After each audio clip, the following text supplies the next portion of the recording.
Kara Lambo here. Yes. Welcome back. All right. Thank you. Thank you. We have Wes Menzel from the City Planning Department here. Welcome, Wes. Rebecca Dorff and Sarah Fander here's the applicants again today. Welcome. Hi. And then Crystal Schroeder, I think you are only able to join at the very end there, but just want to make sure I have you checked in and confirm that Crystal Schroeder is your name. And are you a neighboring property owner or someone else connected to the project? Neighboring property owner, 1027 Valley Lane. Okay, great. Welcome. Thank you. And I'm gonna let someone else in here. I think we have, I believe, are the owners joining here today. Dania Barazi, welcome, and Tanvir Sitar, welcome. Do you two intend on providing any testimony here today?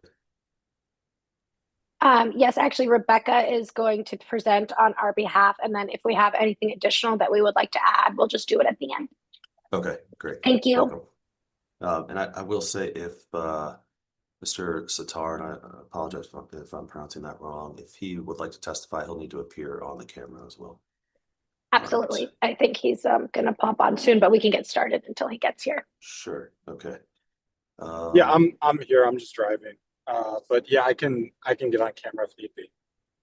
Okay. Yeah, I'll just ask that if you are operating a vehicle that you stop before providing any testimony and not operating during that time. But sure, feel free to listen in as you're driving. Okay. Let's see.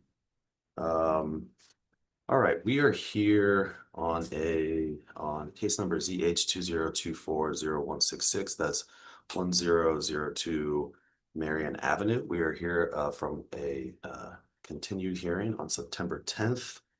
And I believe that at the time that we started to have technical difficulties last week, the applicant was in the middle of her presentation portion of the hearing.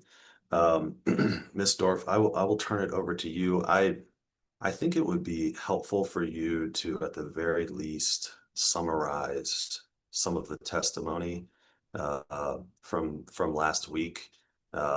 We do have some recordings. Those recordings will be a part of the record, and the testimony during those on those recordings will be a part of the record. But I think it would just be useful for continuity's sake for you to, again, at the very least, summarize your testimony from last week.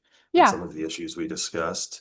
After you've had that opportunity, if Ms. Fander or the owners would like to add additional testimony, they can do that as well. However you all want to orient that presentation is really completely up to you. When you all are done with that, I'll then move to the public and hear from the Kara Lambos and Ms. Schroeder if they would like to provide testimony during this hearing. I'll then go to Wes Menzel from the City Planning Department. He's prepared a staff report for this application, and I'll allow him to provide any testimony if he would like at that time. I'll then go back to the applicant team here, and allow them to respond to any of the testimony from either Wes or from the neighboring property owners, and then make any closing statements.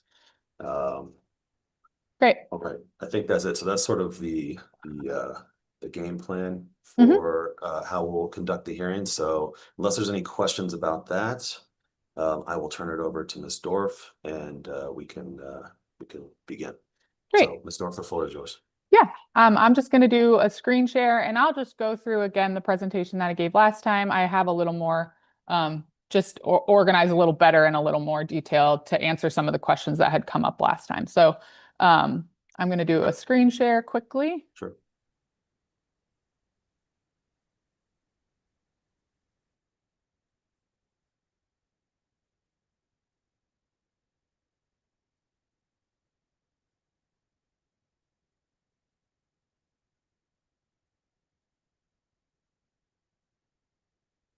Okay. Can everyone see my screen? Yes. Great. Okay, let me scoot you guys over here. Okay. Okay, great. So I'm Rebecca Dorff. I'm with Schickel Design. We are the architect who was hired by Daniel Barazzi and Tanvir Sattar to work on their project at 1002 Marion. Sorry. Okay, so just a quick overview before we get started. This is the rendering of what we're hoping to do with the property. So this is the existing house, beautiful historic home that was purchased by Dania and Tanvir in September of 2024. They bought it off market from a previous owner who bought it early in 2024 and did a pretty big extensive renovation on it. So they've been owners there for about a year, a little over a year. This is the back side and this is the like front side of the new addition. And so we're trying to keep, you know, the historic look of the home. So bringing the brick all the way around, bringing the stone all the way around, trying not to do anything that would impact these existing mansard roofs, and taking over the area where an existing back deck is, expanding on that a little bit, but taking over that area so it's now an enclosed gathering space rather than an outdoor gathering space. So hopefully minimizing any disturbances to the neighbors. So this is what we're basically requesting. Here's the existing building. This is the existing house. This red outlined area is the new addition. And we need zoning relief to build this addition, both a rear yard and a side yard setback. So our proposed side yard is 6'1", and the proposed rear yard is at the minimum at the minimum dimension is 3 feet. So just a little additional background. So the rear yard setback requirement is 35 feet. The house is already not compliant with that because this is just that angled line. So that's a little background. Here is showing you the outline of that existing deck that will be removed. So the black dashed lines show where the existing deck is, and then the hatch with the red dashed line around it is the footprint of the new addition. So just so you have a little context of what's there now and what the request is. Just give you a little more detail on that, what that's doing for them. So Dania and Tanvir, this is their like home they want to live in and raise their family. They are really hoping to gain a little more gathering space right off the kitchen. So the goal of the addition is to add this family room with direct access out to the yard, and also add a mudroom and a powder room for ease of access from the driveway. And again, in terms of like disturbance to the neighborhood, right now the deck is at ground level. This new addition will be stepped, or it's at the level of the first floor. The new addition will be stepped down to ground level. So it'll be kind of sunken from the view of the neighboring houses in the back. These are the elevations. So this is the front elevation. This little area on the side shows the portion of the addition that will be visible from the street. This is the side elevation. This is the other side elevation, and here's the rear elevation. So again, keeping the materiality consistent between the existing home and the new addition, and trying to minimize the impact of it from the front approach.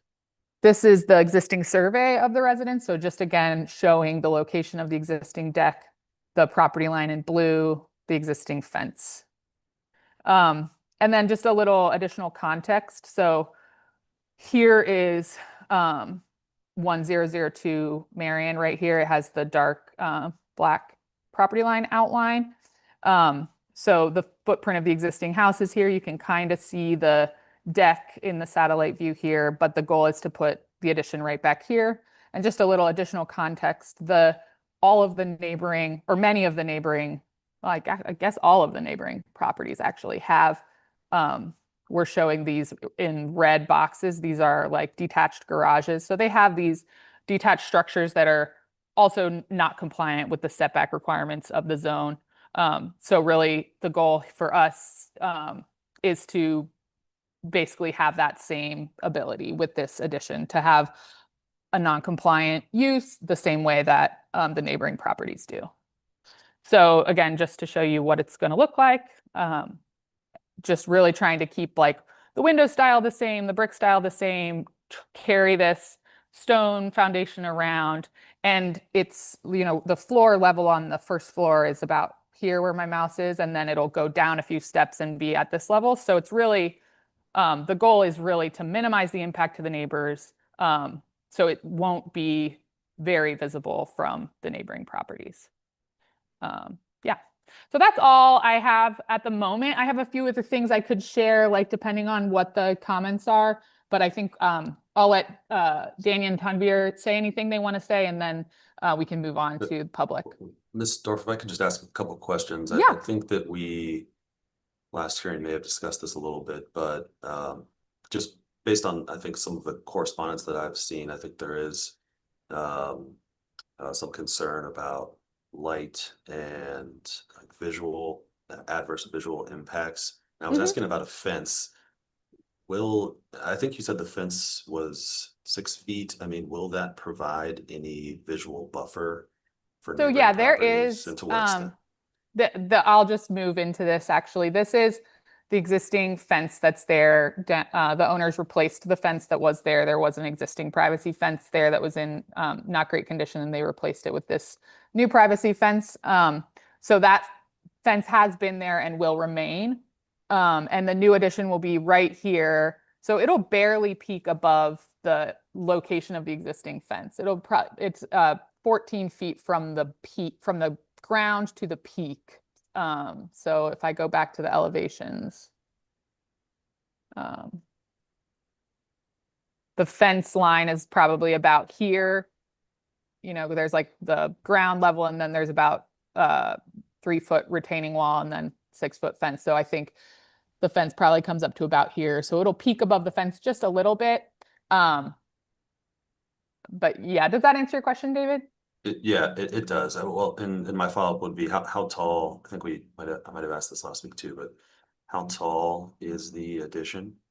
The addition is 14 feet at the tallest point. So that's the peak of the roof. And then at the eaves, it's 10 foot 11. So almost 11 feet. Okay. But again, that's measured from the ground level here. So as you can see, there's about a 3-foot tall retaining wall, and then the neighbor's ground level is up higher. So it's kind of sunken down a little bit from the vantage point of the neighbors. Got it. Okay, thank you. Yep. Anything else? I don't have any other questions right now. Okay. If we are going to hear from the owners, I know that everyone was sworn in during the first hearing, so that carries over. But if we are going to hear from the neighbors, I think we'll need to get them to be sworn in if they are going to provide any testimony. I honestly would like to hear what the objections are first. I was quite surprised that there's even objections. So I would like to hear what those are in order for me to be able to respond appropriately.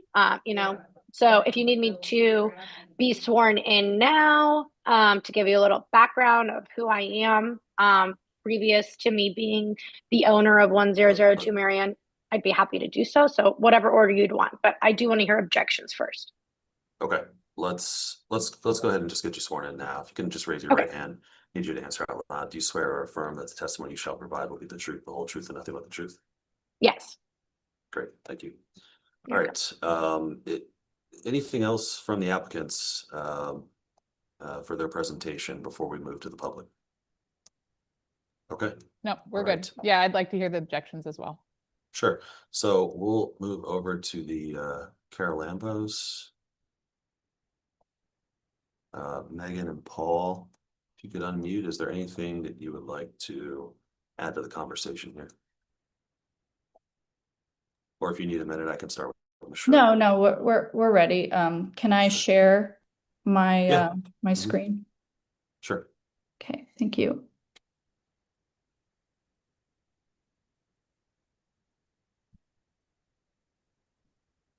Can everybody see it? Yes. Okay.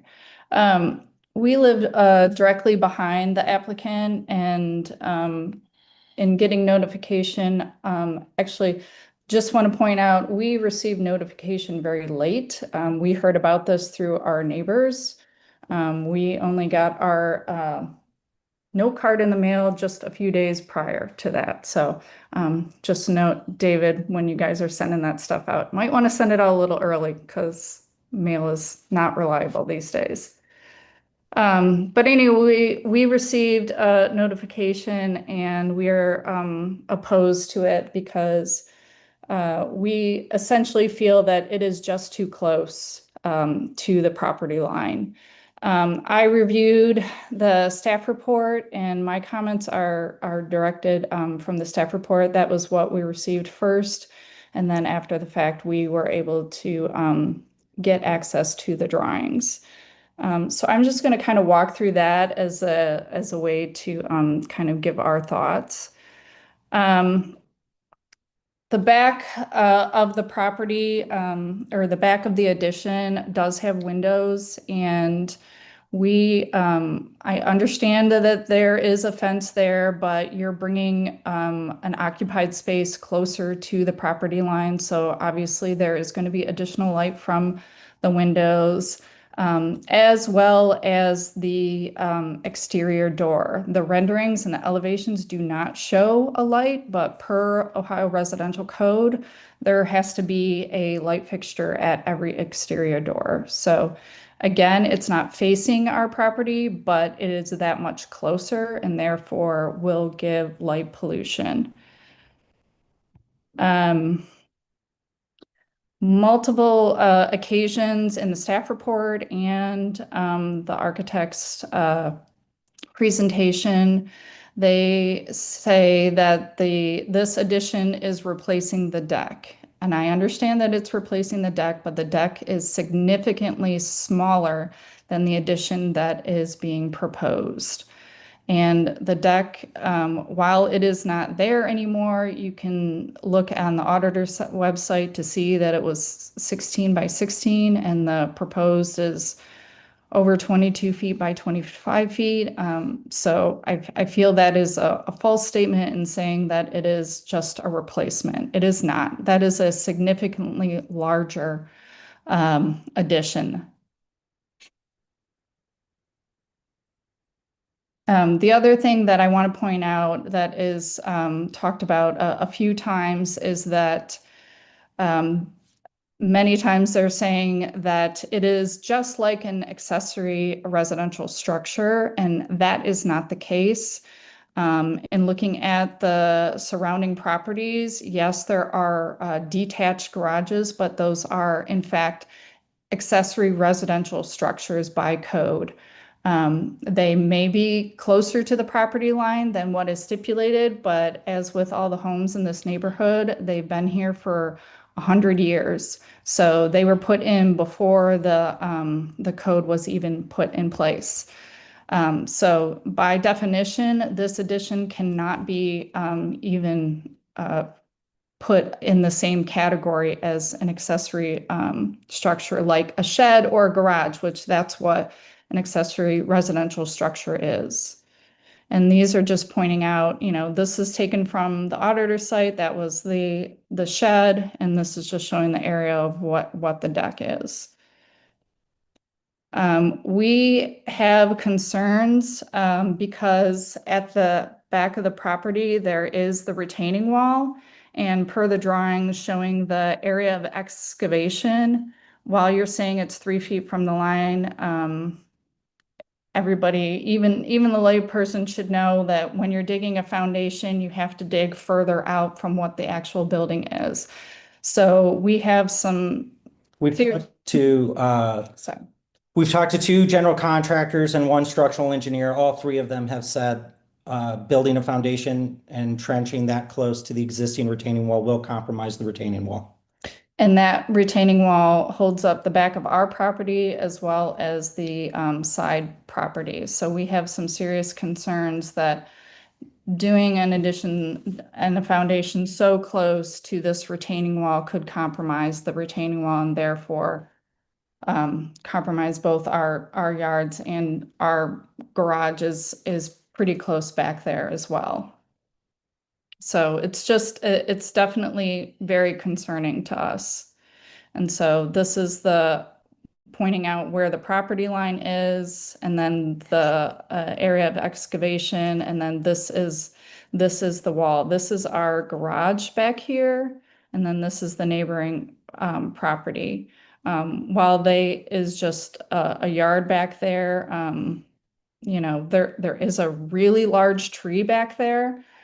So that is, you know, again, concerning if you're excavating so close to that, does that compromise that retaining wall? And there is some serious concerns about that. We know that this is a unique, as the architect and the staff report has said, we know that this is a unique size property in comparison to the rest of the neighborhood. But in reading the code, it's talking about hardship, but we feel that you're creating a hardship for owners down the line because you're going to significantly reduce the rear yard, and then you're shutting down the possibility for future owners to ever build a accessory structure such as a garage or a shed. And it's just pointing out that the owners knew the size of the property when they bought the home, and it just kind of goes along those lines. Sorry. So this is just, I'll quickly go through this. This neighborhood is historic. Most of these homes have been here for over 100 years. This shows the sketch of the lot that was done in 1937. So again, with all these other homes, just like this one, this has been here for a really long time. And it doesn't give a reason, it doesn't give an excuse just because the lot size is smaller to be able to throw away what the code says. It's there for a reason, and I think that it should not be ignored, and especially in a historic neighborhood. And this is just me pointing out again that, you know, it is a part of the principal structure. It is not an accessory residential structure. It's connected to the building. An accessory structure has to be with at least 1 foot away. So it would be a detached, such as a garage or a shed. And this is not the case. This is extending on the principal structure. And just in response to what Rebecca said, most of the garages do follow the rules. They're accessory dwellings within the required setback for an accessory dwelling. So I don't believe referencing those garages and saying, see, these are breaking the rule. They're not breaking a rule. They're falling where they're supposed to be. And had this been a garage, which, to be frank, is what we thought this was originally going to be, we probably wouldn't even been joining the call. We would have completely understood that. Because the current owners do not have a garage.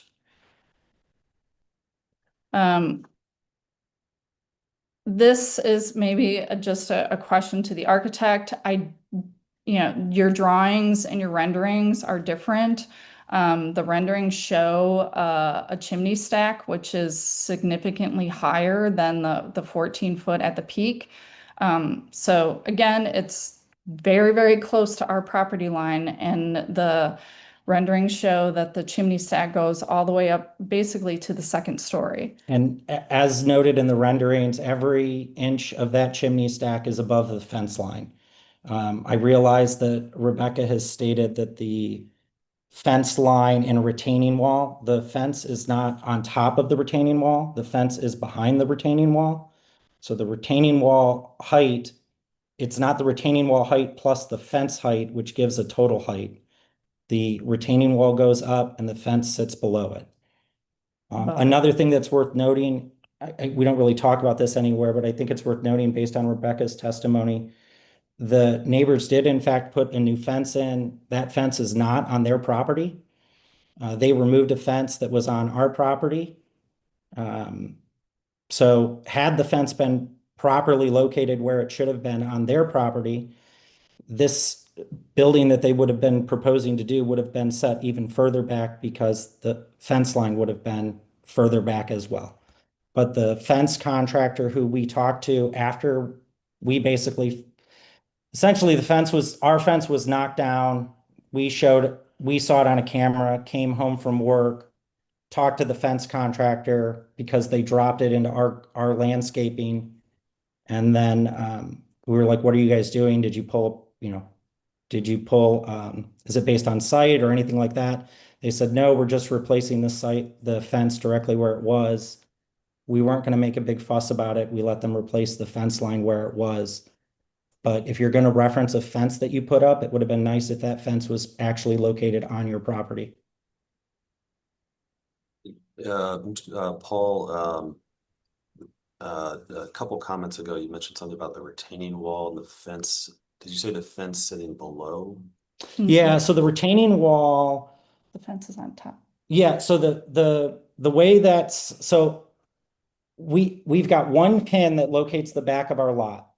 The retaining wall is essentially based on that pin, that site pin, the retaining wall is on our property by probably about 6 or 8 inches.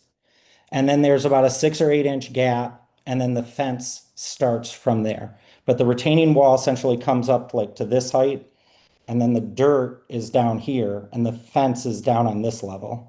So like if the fence is I don't know what the fence height is, but if the fence is 5 feet, it's actually a foot below the top of the retaining wall, if that makes sense. Gotcha. Mhm. Okay. But is the height of the fence still consistent with the representations, in your opinion, from Ms. Dorf? Well, I don't know. I'd have to measure it. The fence Um, isn't shown on the drawings. So, So- but from Oh. these photos, it is, Mhm. I mean, it isn't like all the way at the base of the Right, retaining wall. Yeah, It's- right. Rebecca, Well- how tall were you saying the fence was? Maybe I missed that. The fence on top of the retaining wall? I think the fence is 6 feet and the retaining wall is about 3 feet. So if you're saying the fence is set a foot below the retaining wall, then that would be 5 plus, so it'd be like 8 feet from ground to the top of the fence. I would say it's about 8 or 9 feet from ground level to the top of the fence from 1002 Marion's perspective. I- From your right. perspective, it's not flat, same because Correct. Yeah, Yeah. I wouldn't disagree with that. I would assume that that's probably in the ballpark of what it is. Mhm. Okay. Uh, Thanks for that clarification. Yep. Anything else or? can we Well, No, continue? that's what I was going to ask you. Yeah, no, please. Oh, keep going. okay, okay. Yeah, and just, and looking at the drawings and just the location of where they have it, This is really just this- trying to point out that I understand that they're claiming a hardship, even though we're arguing that there really isn't. You knew what the site was. But your lot is not that dissimilar from neighbors' lots. It's dissimilar on one side. On the opposite side, where it's 150 foot deep at least, it's no different than the lot that we have. And had this addition been proposed on essentially the deeper side of their lot, to be frank, from our perspective, we probably wouldn't have any opposition to that. That's what this diagram is trying to show. Mhm. This is you. This last section, which I included in here, I'm an architect by trade, in construction now, but I'm a numbers person in general. I just try to break things down into numbers. So what I'm really trying to point out is we have a 35-foot setback. Typically when you go in for a variance, and I've been involved in many of them, we're trying to get the minimum amount of relief to essentially build what the homeowner or the client wants to build. And my objection to this is when you ask for 91.4% of a setback to be changed, you're not asking for minimum relief. You're asking to rewrite the rules for your project. And I don't think that that's at all fair or justified in any capacity. On top of the fact that doing this, I think, implicates possible damage to other property, both at the retaining wall, but also lowering real estate value, which we're not going to pull that up on screen, but we do have a report from a realtor talking about possible implications of resale value for our home specifically, because we're essentially the neighboring lot to such a drastic change. But I just want to point out that number. Asking for a rule to be changed 91% just seems absurd to me. And I think it seems absurd to the to the applicants too, because when we reference the projects that they reference, The staff. or sorry, the staff report references, they reference 1244 Hayward, which was a 15% reduction. And they reference 3280 Observatory, which was a 50% reduction. And I will qualify that one step more. Not only was it a 50% reduction, the owners of 3280 Observatory owned the lot behind it. So they asked for a 50% change, but they still owned the lot that was that added another 65 feet of depth to their property.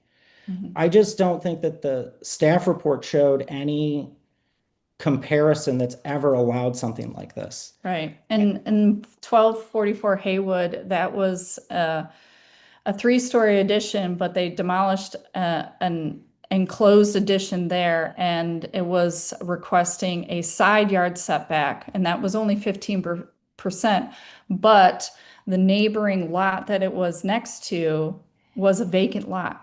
There's no homes there. So again, we feel that for the even for the applicants, that those are not good comparisons to justify what they're trying to do. Yeah, and was it Observatory that communicated with all the neighbors to get the approval of the? One of them did. One of them did. Observatory or Hayward even the architect took it a step further and communicated with the neighboring properties to make sure that sort of everyone was on the same page. So you had, if we're referencing that as a reference, there was no neighboring property that objected to it either. It was actually on the record that the neighboring properties were okay with that setback justification. The only other thing that I really want to say is, like, we're not opposed to development or additions or anything. It's just all within reason. It's sort of zoning out, pulling back and looking at what a whole neighborhood looks like. And if you really do that, there is not a home in this neighborhood that allows a family room to be within 3 feet of an adjacent property owner's property line.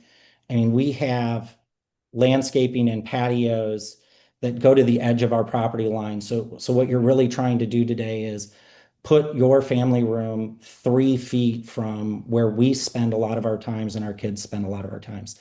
And I just don't see the justification in that, when if you literally shifted the addition to the opposite side of your house, you could maintain at least a 16 or 18-foot setback and not have to be within 3 feet. My only other 2 comments are really the architect's drawings. The 2 things that really concern me, Megan brought up one of them, is the chimney. The chimney is not shown. The chimney is substantially higher than the fence and the roof line. Per code, it has to be. Maybe that's an oversight, but I just, we don't know. We're guessing. And then the second thing is, and I'll try to explain this the best I can. When we have setback laws and requirements like 35 feet, the reason, or 15 feet or 10 feet or whatever they are, the reason why they're so substantial like that is because, in part, they're factoring in that they go from the foundation line of a property. And usually roof overhang is not really that big of a concern. So when you say you're 3 feet from a property line and then you have an overhang of your roof in the drawings, I have to pull it up. It only looks like it's 12 inches. Maybe it's a little less than that, but let's call it 12. That means, no, it is less than that. It looks like it's maybe 8 inches from the back. That means you're actually putting construction material closer than 3 feet. 3 feet is from the retaining wall, but then you're going to build an overhang for your roof line that's going to make the edge of your last piece of building material within 2 feet, 4 inches of our property line. And then on top of that, the other thing that's missing is they keep showing a patio and looks like a little porch piece that has a post on it. And this is to the back. To the back of the property. And we've seen this post move around. It's in one location on a rendering, another location on a drawing. But if that post is in alignment with the rear of the property line, then that's the closest foundation element that touches the ground, and that is shorter than 3 feet. Mhm. Now in the rendering, I think it's flat to the building, but I think in some of the drawings it shows it pulled back. But that has us concerned too, just the inconsistency. We don't know if the drawing is correct or the rendering is correct. I know when you began this presentation, it was stated that, the goal is to build an addition that looks just like the rendering. So there's just some clarification things that we're not clear about. Yeah. So at the end of the day, we don't oppose an addition. Everybody's entitled to, add on to their home and make it what they want. We are opposed to ignoring the code and what's there. The owners knew the size of the lot. When they bought the home, they knew the restrictions that they would have if they would to do any type of addition. And we just feel like it sets a dangerous precedence for our neighborhood and other historic neighborhoods to just be able to throw out the code and be able to do what they want just because their lot is unique and smaller than other lots. We've talked to other neighbors that weren't available to make this call last week or this week. And, unfortunately, Alan Croth, who lives across the street, he understood and was opposed to it. We have the neighbor directly next to us, Jeannie Gallagher. I believe she sent some correspondence to David. She is opposed to it as well. And again, I feel like the neighbors around us that we've spoken to, they are not opposed to an addition. And I just want to make that clear. It's just, with being that close to somebody's property is just excessive and for all the reasons that we have set forth. The last thing I will add is it is my understanding from the building department that they would not require a civil engineer to provide a site drawing for this, that typically an architect can do a good enough job. And I've been involved with projects that are like that. Part of the reason that exists as a rule is because the setbacks are so big and we're not getting into the finite details. I hope that whatever the judgment comes from the city today, that they would require an actual site survey before allowing someone to try to build within 3 feet of Any property line, especially when we're going, oh, we pulled the site plan from Cages, which is completely unreliable. It needs to be properly surveyed and based on an actual survey and not a guess. Oh, okay. Thank you for that very thoughtful and thorough presentation. I did want to just clarify one thing. It sounds like you are okay with some exception to the zoning code here, just not one that's this great. Is that accurate? I would say so. I Because they think can't that follow the zoning code and put anything back there. So if they moved it to the deeper side, it would still be right, exceeding the and we zoning code. understand that, and we're trying to be cognizant of that. It's just that.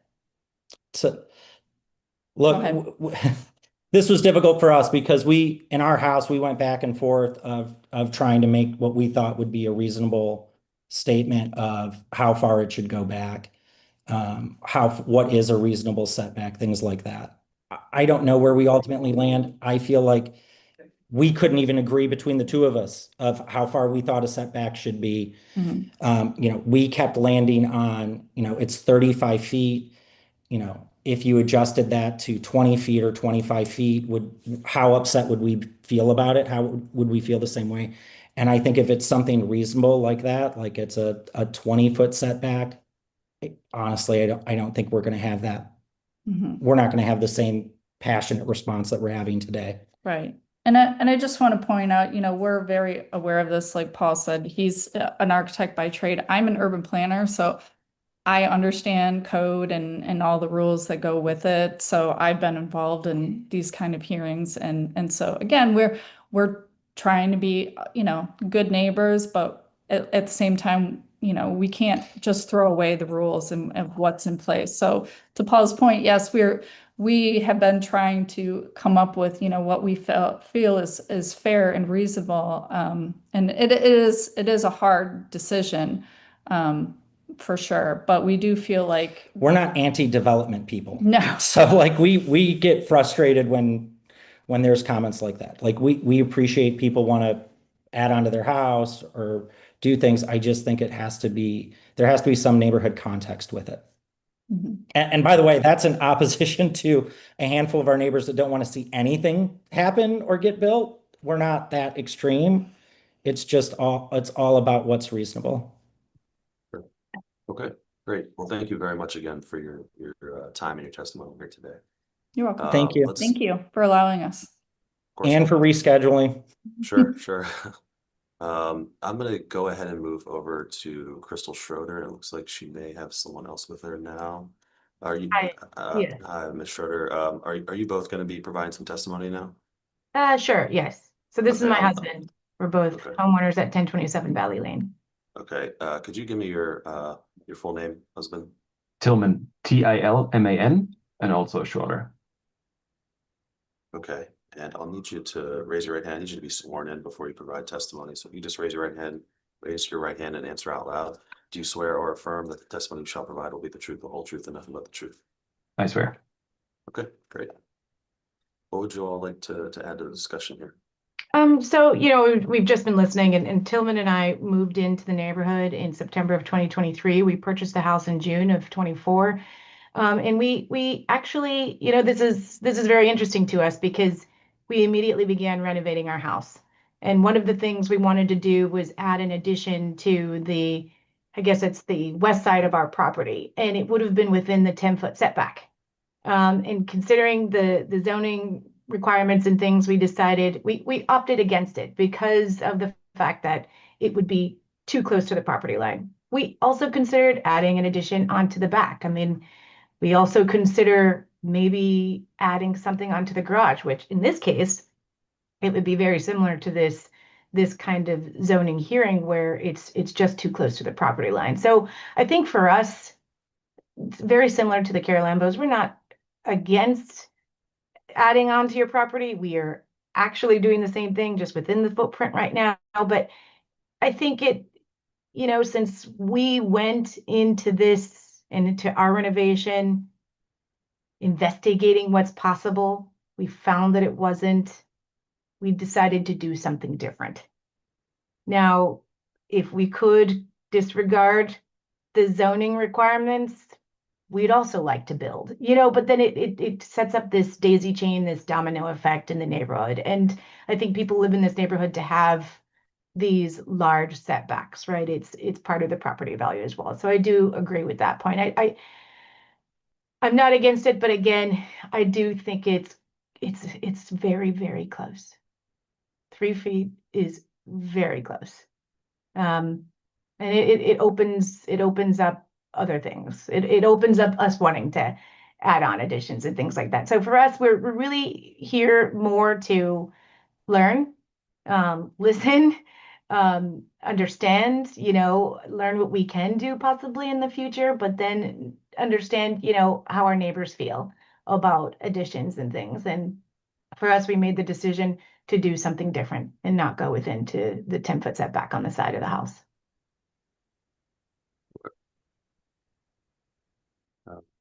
Tillman, did you want to add anything? No? Okay. All right. And so you are opposed to the variance request. As it is that right? is currently designed. Yes. Okay. All right, great. Thank you both for being here and adding your perspective. I appreciate it. I'm going to turn it over to Wes, and then we'll go back to the applicants and owners to respond to any of the comments. Wes? Hi, I don't really have any additional comments or, you know, clarifications to make or anything, unless there's some questions for me, but. Okay. Right. I Thanks, have a Wes. question. Wes, we never got your staff report. So I'm just curious what your, like, my experience is that that you would put together sort of a recommendation from the city. I am curious what your recommendation is. Well, it's recommend to approve the two requests, and then we provide additional information in the report itself, which I'm not sure exactly how that gets, it's uploaded to the portal, and then I don't know, how people Okay. access it from there, but Yeah, because we, from our perspective, like we went back and forth with you, Wes, to, try to design something that you could recommend approval for, which is where it stands now. And just a few, am I interjecting, David, or can I say something really quick?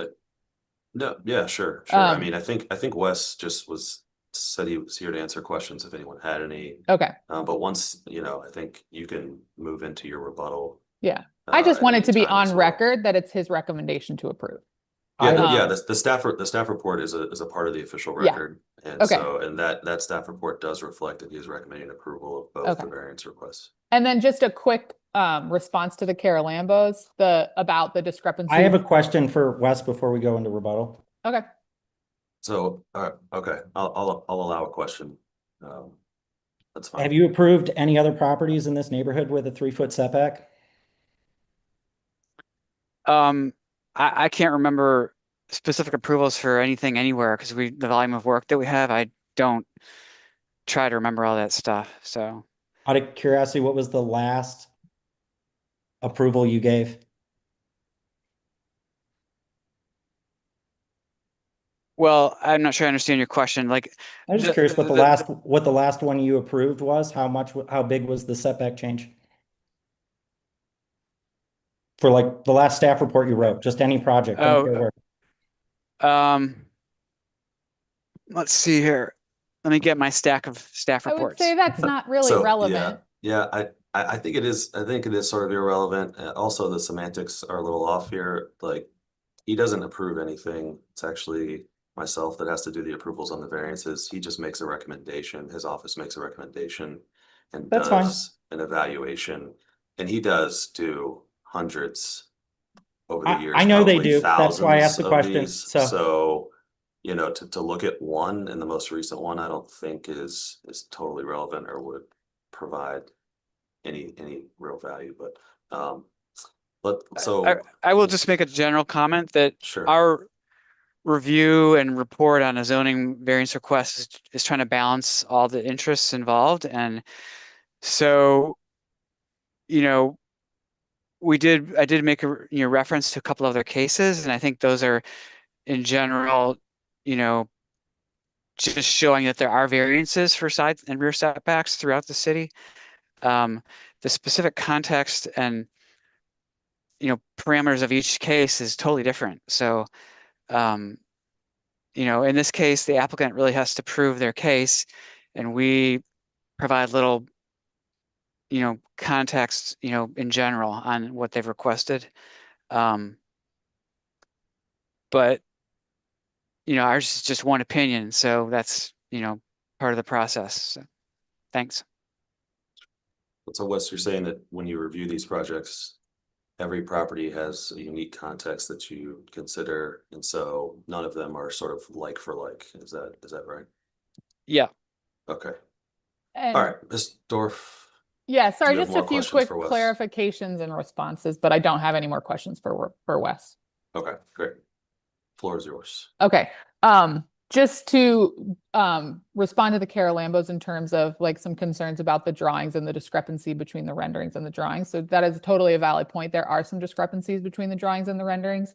The renderings are an earlier iteration, and then the back and forth with Wes trying to get the staff to recommend approval.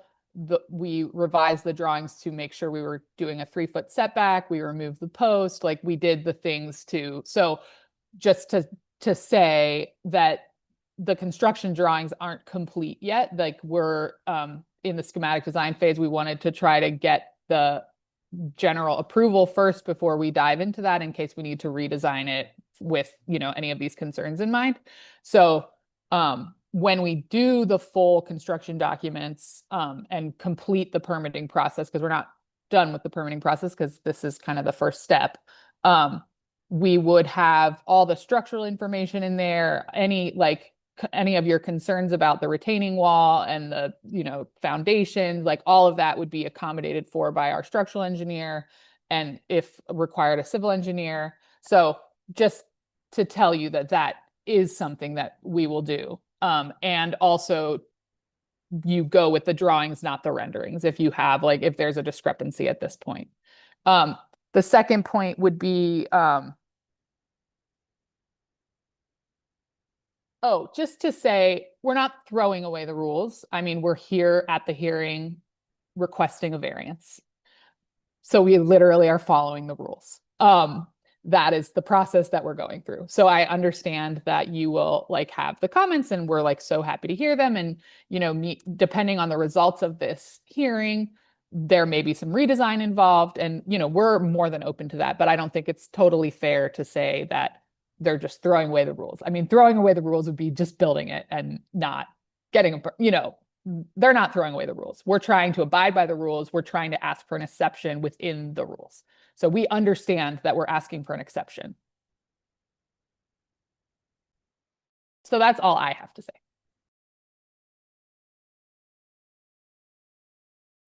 Okay. Did Miss Zaparazzi, is that right? Yes. Did I you wanna would add like, anything? yes, please, David, if that's okay. First and foremost, I want to thank everybody for being here. This is honestly the first time I'm meeting any of my neighbors today. And that's quite disheartening, to be completely honest, because I feel that, I am a participant in the neighborhood. And just to give a little background, I am a real estate agent and a real estate broker. I've been in real estate for 15 years in Cincinnati. My entire family lives in North Avondale. I am very aware of the rules and the integrity in which we work very hard every single day to keep the neighborhood beautiful and it's in its original form. However, I understand that my house is historical given the year date, but our neighborhood is not historical. So I just want to make that clarity, that there are houses in our neighborhood that are truly non-conforming to what is already there, and they have been permitted to build as far as new construction as recently as 2022. If you were to look at 3912 Glen Lyon Avenue, their variance was approved. They have a brand new modern new construction abutting very close to an old historical home given the year that it was built. Furthermore, I want to say that we are in no way being disrespectful or disregarding the integrity of the home that we want. Being a professional in the real estate industry, I'm actually adding value not only to my own home, but to our neighborhood. I had recently restored our neighbor's home, 3848 Dakota Avenue. We raised the property from $500,000. It sold for close to $1 million. So I'm very well aware of what I'm doing, following architectural plans and keeping our neighborhood surviving in its best form. So first and foremost, I want to say that. And to the fence, to the Care Lambos, prior to me purchasing the home, our attorneys provided us, real estate attorneys provided us our property lines, and surely they confirmed that that fence existing was our fence. If you look at the photos that were provided, the ugly side of the fence is actually facing our home, and traditionally that means that it is our fence because we have the non-pretty side of the fence and it sat on our property line. We actually then on the day of closing had our fence changed because the wooden fence there was dilapidated. There were holes. We have dogs. And as you are very passionate about privacy, so are we. So we actually replaced that fence. We did not ask you to contribute towards it. Furthermore, our fence guys removed a tree that was abutting both of your properties, not on our property line. Out of the kindness of our heart, we took that tab. We never heard anything from that. So we did actually better and improve your land and your neighbor's land by removing that tree that was damaging the additional structures there. So, I wish we had this conversation prior to the hearing. And if there were any objections, you guys would have actually approached us before us getting to this point so that we could resolve it in a neighborly way. The way that our property is sitting right now, yes, we understand that, it is a smaller lot and we are asking for a variance. As Rebecca said, this is why we're here. We're following the rules, and the way the drawings sit actually adds privacy to all of us. If we were to move the addition from the existing kitchen area over to the living room area or the dining room off of the dining room, it would actually open up the patio, and it would allow full view of our family and what we're doing with your backyard. If you were to flip the drawings, if you were to look over, you would see, oh, there's our patio, there's our door, there's our living room. You'd even see the light from our TV coming through that door. So the way that the drawing actually sits right now is best use of the space. And in real estate, you want to maximize the current space there for its best use.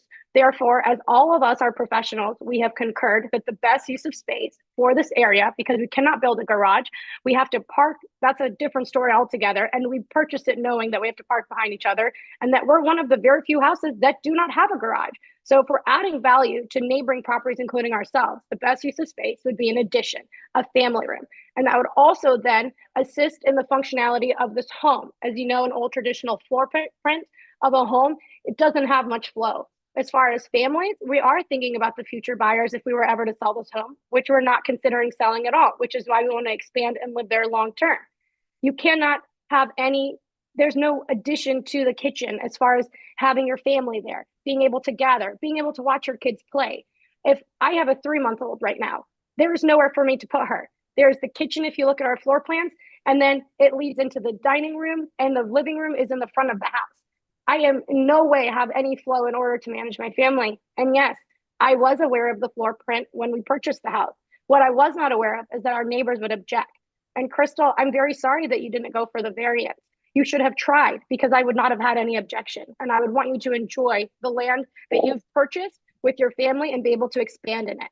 And this is where we're talking about the enjoyment of our land. Furthermore, Carol Lambos, you had said that lighting is going to affect your current house and your peace in your backyard. We have security floodlights that are brighter than the sun when it's shining on its brightest day. It has not been a concern, and you have not addressed it to us. Had you had a concern about lighting, then we would have been able to address it then. So there's these pre-existing conditions right now that currently exist. And if they were an issue truly, then you would have addressed it with us. So I just feel, though, we are not actually here to come to an agreement. We're here kind of objecting and hearing objections for the first time. If we're a neighborhood that really cares about one another, then we will take this conversation. We would have had it before we come here. So I just want everyone to know that we are not intending to be disrespectful. We're intending to live in this neighborhood until we possibly, until our endless time that we possibly can have. Our floodlights, they're already existing. If lighting is an issue, please tell us. We'll make sure that our addition has low dim lights that are not affecting you, So as far as that, and also if you're worried about our chimney, we can remove the chimney and we can go to an electrical fireplace. It does not have to be gas. It does not have to be wood burning. We're willing to accommodate your needs and minimize the amenities that we would like in our house. We would love a gas wood fireplace, but if that's not going to be conducive to the neighborhood and you're afraid that our chimney stack is going to affect your view of our home, then okay. Because as far as I'm concerned, our home is not blocking any view of yours whatsoever. You're staring right at our house. So whatever we put there, you're still looking at our house. We're not blocking your sun. We're not blocking any sort of city view or anything like that. So I just feel as though if these were real concerns, they would be concerns today, and we would be asking to, make some sort of adjustment. However, what we're asking for is a variance, which is why we're here, so that we can better the life and enjoyment of my family, so that we can stay there and we can continue to take care of the neighborhood. As I promised, I've invested my own time in restoring houses in this neighborhood. My family lives here, and we are in no way impeding on anyone's privacy. If there's these additional accessory structures, I understand that they've been here. I will disagree that they've been there for 100 years. However, they are there, and we can fight the same argument that they are impeding, even though they were grandfathered in. Then should we not have the same right to grandfather this variance in because of these other structures? That's all I want to know. I just really, want everyone hopefully to come in and understanding just the way that you're enjoying your family in your home today. That is what we want to do with respect to the community and the neighborhood. And unfortunately, we don't have that much space. So we are asking for a 90% reduction. If we had the space, we wouldn't be asking for it. Okay. Say anything. So I'm sorry, was someone else trying to talk there? Okay. All right. Thank you, Ms. Barazi, for your testimony. Something I'm hearing right now and that has come up during different hearings is that there hasn't been much discussion prior to this hearing between the neighbors about the project. And I do agree that that's unfortunate. I don't know that the impetus is necessarily on the neighbors to start those conversations. It really doesn't matter how they happen. But in circumstances like this in the past, it sounds like, Ms. Barazi, during your testimony, you had even mentioned some concessions you'd be willing to make. But something that I offer when this comes up during these hearings is an opportunity to continue this, which I know that we've already continued this once, for those neighbors to have those conversations. Because saying, we'll take the chimney off, or we'll do this, we'll do that. I don't like to sort of design projects via my decision. I'd rather have people come in and, having had discussions, and have updated drawings or renderings that demonstrate what those concessions are. So I'm just throwing that out there for the applicants, for the neighbors. If you all are willing to have those conversations, I'm willing to continue this for as short or as long as you all would like in order to accomplish that. I just wanted to throw that out there. Is that something anyone is interested in? May I just add to that, David? Sure. I very much appreciate you offering that. I feel as though if those were actually concerns and it would be, constructive to carry this conversation on, I think those would have been the concerns pointed out in the original drawings. To be completely honest, I don't think that maybe necessarily those are the make it or break it for them. And I am not quite interested in having the neighborhood assist in designing the home that I'm going to be living in. I just want to know essentially, I can't help but say that I feel that this is personal in the objections that were given, the letters to the realtors.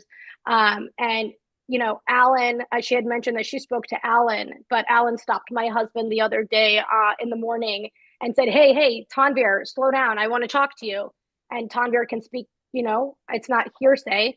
Tani, can you please get on, swear yourself in and say what Alan said? I just want to have this just like one clean conversation with clarity and objectivity, and knowing that, yes, if we're going to carry this conversation on, I would still ask for the variance. I feel like we cannot be flexible on that because there's just not that much space to build to begin with. However, if there are slight concerns as far as the chimney, us removing it, the height of the windows, if we can adjust the height of the windows or the sizes, then we would be open to that. And Rebecca, you can speak as far as you're the professional knowing how far we can go with those things.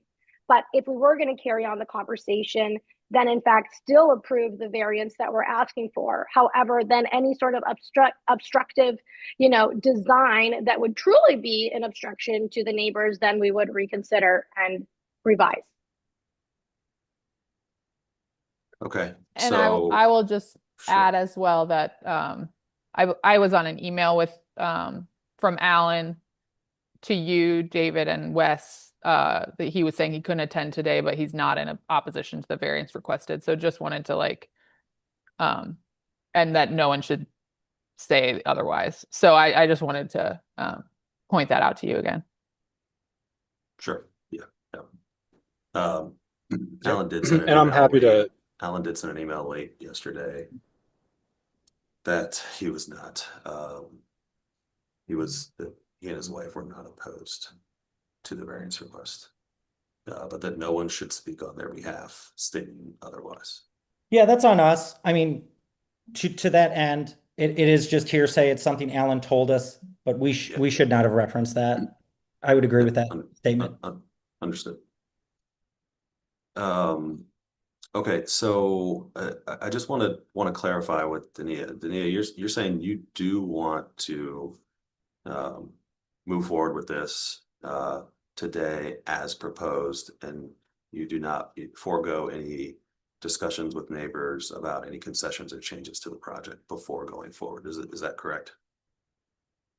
If there's an objection like the chimney, if they, I think that since they've had the drawings now for 2 weeks, did they notice anything else about the design? So we can go on record right now. Like the chimney, all right, it's nixed. We're getting rid of I it, just want to say Rebecca. we've not had I- drawings for 2 weeks, so please don't infer things that are untrue. Oh, well, I just thought from the last hearing, if this presentation was We've not had them for shown. about 9 days. Okay, I'm sorry. So last Wednesday, when the original hearing happened, the drawings were shared, correct? Okay. So I think we're getting a little out of order. I wasn't encouraging agree. us to have that dialogue necessarily during this hearing. I was going to just offer the time and the space for that to occur if you wanted to. Otherwise, I have to go forward with the drawings that I have in front of me. And like I can put conditions on my approval, but again, I don't like to use the decision and the conditions of approval to redesign projects. They really should be, what I should be approving should be what's in front of me and what the drawings are. So if we're not going to continue this or have those discussions outside of this hearing, then I'm going to review this application based on the drawings that I have in front of me. And I think what I'm hearing is that that's what you would prefer as the owner and the applicant here, Ms. Barazzi and Mr. Sitar. Rebecca, like, I think to me, it sounds like there are concessions that we would be willing to make. And I agree with you, David. It might be worth like having a conversation. I'm not sure we're gonna really come to an agreement about the basic, like, I think the Dania's goal is to have the addition be the footprint as designed or close to that. But there are other things that, you know, like the windows and the lights and like all of that stuff, the chimney, like we can totally revise the design. So I think it'll kind of come down to whatever your decision is, David. So if it's denied, then we'll obviously have to really rethink the footprint of the addition. If it's approved, then we don't. But I guess my question is, should we can resubmit with those things taken out and then continue? I think there are still going to be objections. Like the basic footprint seems like the biggest objection anyway. So that's still going to be objection, and it's going to be up to you to just decide what your decision is on that, and then we'll go from there. Correct. So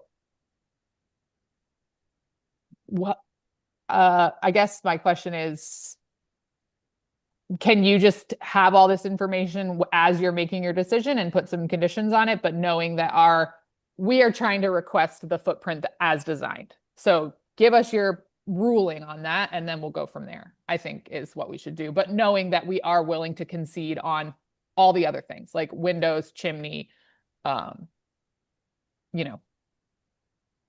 Got it. Okay. But we just want to know what un- your bottom un- line unders- decision is. understood. Yeah. Sure, I understand. can I just ask one question, Rebecca, as far as a design stance? You know where our fence is. Do our windows, will they be above our fence line, or are they kind of in line? So like our windows, we're going to be staring at our own privacy fence. You know what I mean? They're not above the fence line, correct? Correct. Yeah. And we could tweak, even if we can tweak them, we can show the fence on the drawings. Like we can, taking what the Carol Lambo said about how the fence is set down a little bit from the retaining wall, like we can incorporate that all into the drawing so that it's more clear. Right. But yes.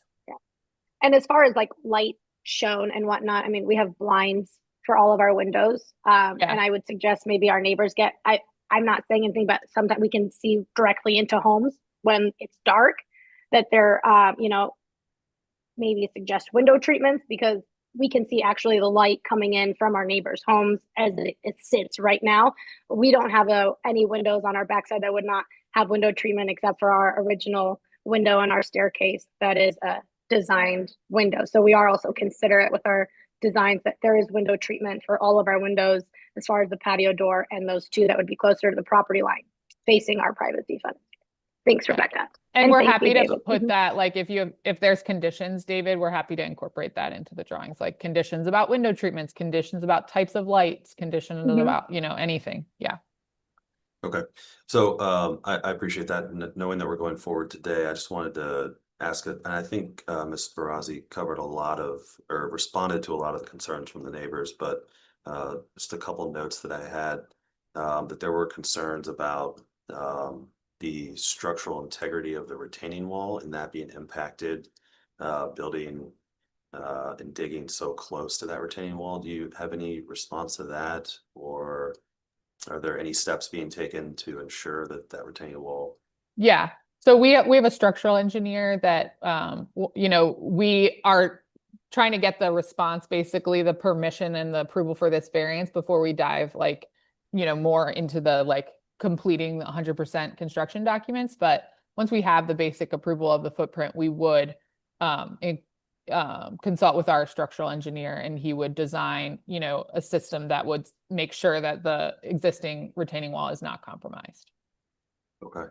Yeah. And I will there add was- to that. Oh, Sure, sorry, go ahead. David. No, I'm just no, going to say, please. like, we're not going to do anything that's going to cause more issues for anybody. You know, we are professionals and this is what we do day in and day out as well. So like our understanding of structural integrity and what comes with this job, this is not our first like renovation or new build. We will be very cautious and considerate of our neighbors. Absolutely. If the structural engineer says this is not possible, or you need to put additional piers, or we're willing to do that. But like Rebecca said, we haven't even been able to get to that point yet because we need to know if we're approved to move forward. Okay. There was mention also of some overhang on the roof that's going to It's just be basically even the closer fascia. to the property line. Mhm. Yeah. Yeah, basically just the fascia and the gutter. So the setbacks are measured from the foundation wall. And so, you know, if the foundation wall is here, then the roof, there's not a big roof overhang, but about, yeah, about 8 inches, like Carol Lambo said, and we can indicate that like in more detail. Yeah, I think he has a question. Yeah, Paul, go ahead. Sorry, it's not just the fascia. There's like the, can you pull up the drawings? The post. Hold on, Megan's I'm gonna trying to screen share. Pull up the drawings. Yeah, I can. No, I think I got it.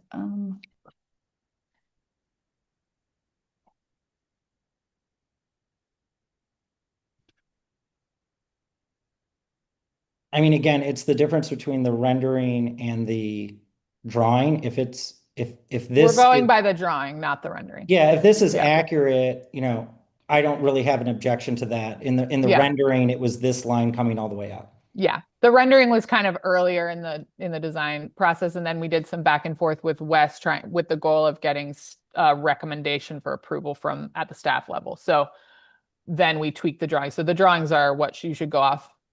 Yeah, I'm just trying to clarify for David. That's all. Sure, we appreciate that. Okay, and then the last thing, I think, again, Ms. Barazzi, I think you spoke about this in your initial response, but was there ever consideration to put this addition on the other side in the deeper part of the property in order to have a smaller variance request? Yes, and we simply cannot, because the dining room, it would go off of the dining room and not off of the kitchen. And then also it would just not be feasible as well. We would have to then excavate the backyard. We would have to pour concrete. I mean, there's the utilities, the way the house is set and the way the utilities run and the functionality of the home, we truly cannot. And we thought about that. But unfortunately, the kitchen is where it's at. You would be asking us then to flip the kitchen and the dining room, and then all the utilities and the gas lines and everything like that are underneath our kitchen over to the opposite side of the house. And that's just not feasible. Yeah, and the goal is to get the house, you know, to sort of modern standards where you have like room for gathering in the kitchen in the way that houses are used today. You know, when these historic homes were designed, like the kitchen wasn't really as much of a gathering space as it is now. So just trying to create a little continuity between the kitchen and a gathering area. And furthermore, honestly, the way the drawings are, it would actually give more privacy for everyone. Yes, our structure will be closer to their home, but they will not be seeing us come in and out of the back door. There will not be cars parked behind there. It would really be less disturbing overall, because the family room is going to be right off of our kitchen. So it's eliminating that space between our houses with an interior structure, you know, limiting the noise and everything like that from the cars and whatnot. And then we'll have a patio off to the side, which then they won't even be able to see. So when we're down enjoying our time with our family, they're up here, they can't see us. It's all very private and secluded almost. Mm-hmm. Okay. think that's all the questions I had. I think that the point in the process we're at now is an opportunity for the applicants and the owners to make any closing remarks, or any other comments, before we adjourn. I would just, oh, go ahead. Go ahead. No, go ahead, Rebecca. I would just say that this has been a really thorough hearing, and I really appreciate hearing everybody's opinions and concerns. And just to reiterate, you know, we went through the, you know, the correct process, and we are really trying to get, you know, get the approval as, you know, written in the code. You have to request a variance, so we're doing that. And that there is a recommendation from staff to approve, and to me that holds some value. And yeah, just that the intentions here are good. You know, Danya and Tanvir are trying to create a family home. They're trying to be good neighbors. They're trying to create a home that they can stay in for as long as, you know, they want. Probably they hope to stay there, you know, the whole time they're raising their family. You know, maybe this is their forever home. You know, they're not in it to like flip it or do anything like that. The goal is for this to be an owner occupied home that's beautiful and functional for them, working within the confines of the already non-compliant lot that they have. So just to reiterate that. Yeah, and I just want to say, you know, thank you very much for everyone to be here. I think it's very hard. I mean, as a realtor, right, we tell when you're buying a home, it's all full of emotion, and it's kind of hard to remove emotion from your home. And so I apologize if I seemed at all, you know, emotional about this. However, it's just me basically fighting for my family and the home that we're going to live in and create and live in for a long time. And I don't want it to be fighting in a bad way. Like Rebecca said, we're all with good intentions here, and we're very sorry that, you know, even to the Carolambos, that maybe we didn't get off on a great foot. And I would like to fix that. As well as Crystal, you know, I've never met you. We often have neighbors come by and we wave and we talk, and, you know, we just haven't had the opportunity to do that. So please note that just because we're fighting for this does not set precedence for who we are, but what we are is we're passionate about our family and our home and where we live. And, you know, we would never genuinely want to impede on your peace. I feel like this is actually, hopefully, in hindsight, best for everybody, creating a little more privacy and enjoyment. And we hope that you guys can see where we're coming from. And we appreciate you taking the time and sharing your objections. And I leave this hearing with no hard feelings whatsoever. And I hope everybody feels the same way. And we leave it up to our attorney here, David, to make the best decision for all of us here in Cincinnati. Okay, thank you. I think we'll leave it at that. And Paul, I mean, I just wanted to say that, yes, no hard feelings. This is the hearing. This is what we have to go through. Happy to wave at you, talk to you, chat with you. Whatever the results are the results. So I know it was a little contentious. I agree with you about emotion. We're just doing the same thing. It's our forever home. Absolutely. We're protecting our backyard and our privacy, just like you're trying to do your thing. So absolutely appreciate no that. issues. And Wes, thank you. Thank you for dealing with all these applications you have to go through. We appreciate your hard work too. All right, that was a nice change up there, and good to hear. Thanks, guys. Okay, we will leave it at that. I have a lot of materials, testimony to review, so I'm going to take the next 2 weeks to review all the evidence in the case before making an official decision on this. I will generally do a site visit, which just includes a sort of a drive through of the neighborhood for me.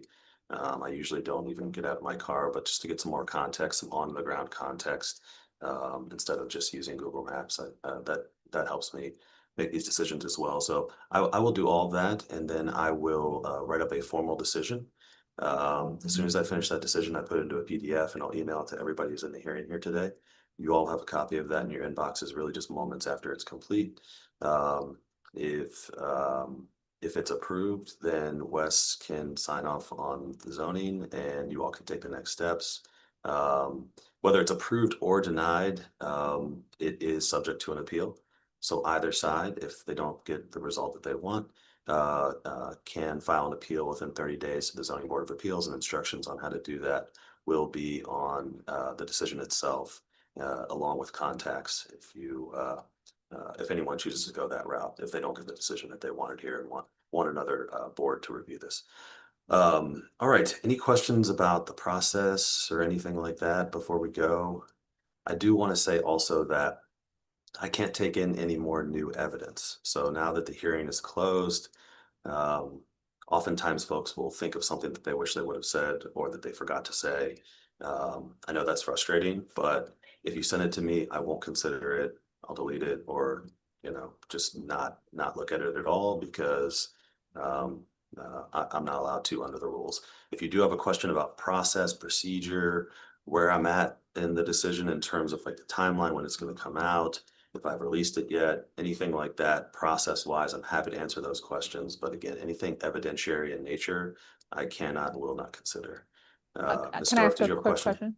Sure. Yeah, just about that. Are the things that Danny and I said like on the record, like that everything that was said during this hearing, even if it was like said instead of written down, so like thoughts about potential concessions like lowering windows, removing chimneys, like is that all in your brain now? Like was this In good my brain brain. like for In that my- to be evidence? So they're in my brain somewhere. But what's in my brain is not a representation of the record. The official record will include the application materials, all of the drawings, any public correspondence or emails that I've received. All of the testimony today becomes an official part of the record and is recorded. Great. And then, yeah, I think that's it. But I'll make a list in the decision of everything that constitutes the official record for this case. But in Okay. short, to answer your question, all the testimony is evidence and is part of the record. Okay, great. Thank you. We have one question. Sure. Yeah, David? of course. I don't remember, did you receive our, the document that I went through and the other letter? You probably, I I just just wanna don't remember if double you check. replied, received it, got it, type of thing. That's all. So is this before the first hearing? Yeah, or in yeah. between? Yes, it was sent Okay. before the first hearing. I just, Yeah. We sent the PDF that we pulled up on the screen, and we also had a letter about Yes. our real estate value that we Yes, I submitted got to you. I just want to make sure you have it. 9/10. Yep, that's all. Yep. The one that you went through today, I do Mhm. have, and it is part of the record. And I received this on September 10th. Yep. And then there's another one. It says Marion response. In the title, 1002 Marion response. Mhm. Yeah, Yep. and then the first email had the letter from Daniel Morales. And yeah, and our response that we went through today. Again, just want to make sure you got it. That it's we- part of the record because we didn't review it on the call. Yeah. So I did receive. I'll just, while we're all on here, so I have correspondence from the Carolambos. I have.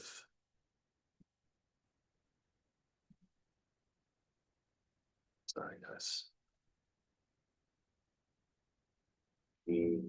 Golier also sent in some correspondence. Trying to find the other email you referenced. You said it was from a different neighbor that you were passing along to me. Is that right? No, it No, no, was it was a letter from Daniel Morales on our behalf. I'm sorry, you're gonna have to say that again. It was Oh, I got it. Yep, that's right. That was the other attachment in that original email. yeah. From Again, we KW just Advisors. make sure Yeah. you got it. Thank you for confirming it. Yep, sure. Okay, all right. Thanks, everyone. You will be receiving an email with a decision from me within the next couple of weeks. Thank you all for your time, and apologize again for the technical difficulties as we got started here, but I appreciate everyone contributing. I hope you all have a wonderful